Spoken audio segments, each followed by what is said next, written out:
আজকের এই প্রজাতন্ত্র দিবস সারা দেশ জুড়ে পালিত হচ্ছে। কিসের শপথ?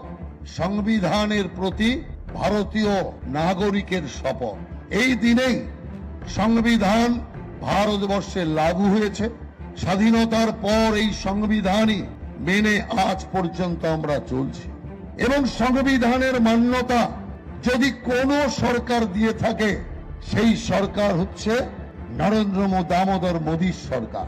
আমায় যিনি জন্ম দিয়েছেন আমার মা, তার মা হচ্ছে আমার ভারত মাতা। আর সেই ভারত মাতার চরণে আমরা মাথা ঠেকিয়ে এই দেশকে জগৎ সেরা করবার আমরা প্রচেষ্টায় রয়েছি। এই ভারতকে, ভারতের সংবিধানকে ধ্বংস করার জন্য আজকেও এই মাটিতে অনেক ঘর শত্রু আছে। সেই ঘর শত্রুদের চিহ্নিত করতে হবে। আজ প্রতিজ্ঞা নিতে হবে, পশ্চিম বাংলাকে পশ্চিম বাংলাদেশ বানাতে আমরা দেব না। এই প্রতিজ্ঞা আমাদের। সেই কারণে সারা দেশে সংবিধানের মান্যতা থাকলেও একমাত্র রাজ্য পশ্চিম বাংলা, যেখানে সংবিধানের কোনো মান্যতা নেই।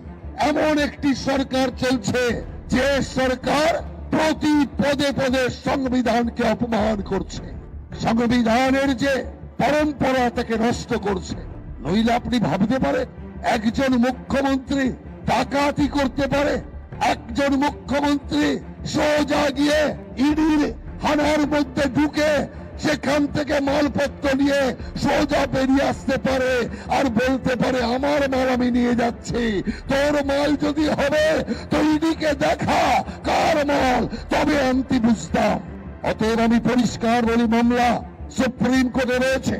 আজকে গণতন্ত্রের দিনে, প্রজাতন্ত্রের দিনে এটাই পরিষ্কার হওয়া উচিত যে এই জাতীয় সংবিধানকে নষ্টকারী মুখ্যমন্ত্রিত্বের পদ থেকে অপসারণ দরকার, জেল যাত্রা হওয়া দরকার। আর যে সরকারি আধিকারীরা এই কাজ করেছে তাদের বিরুদ্ধে কঠোর শাস্তিমূলক ব্যবস্থা নেওয়া দরকার। আমরা আদালতের মুখের দিকে তাকিয়ে আছি।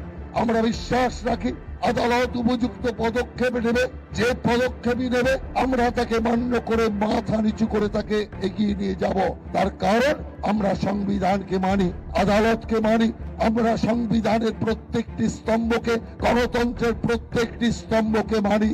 সেই কারণে আমাদের যে সংগ্রাম, আগামী দিনের বাংলার যে প্রতিজ্ঞা, সেই প্রতিজ্ঞা হচ্ছে একটাই, আমরা গণতন্ত্রকে পশ্চিম বাংলায় পুনঃপ্রতিষ্ঠা করব। আবার বাংলায় গণতন্ত্রের পূর্ণ প্রতিষ্ঠা হবে।